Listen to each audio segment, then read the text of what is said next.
National Weather Service in Wilmington has issued a severe thunderstorm warning for southern Franklin County, Ohio, northwestern Fairfield County, east central Madison County, until 6:15 p.m.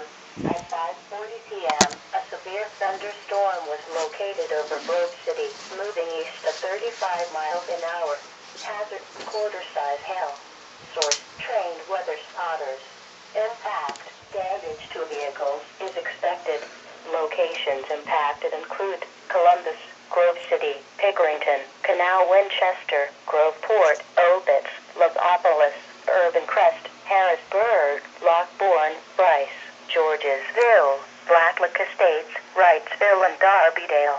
This includes Interstate 71 in Ohio between mile markers 92 and 104. For your protection, move to an interior room on the lowest floor of the building.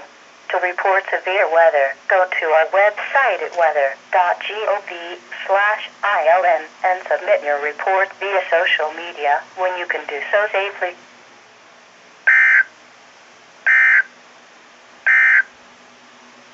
Now for the... Yeah.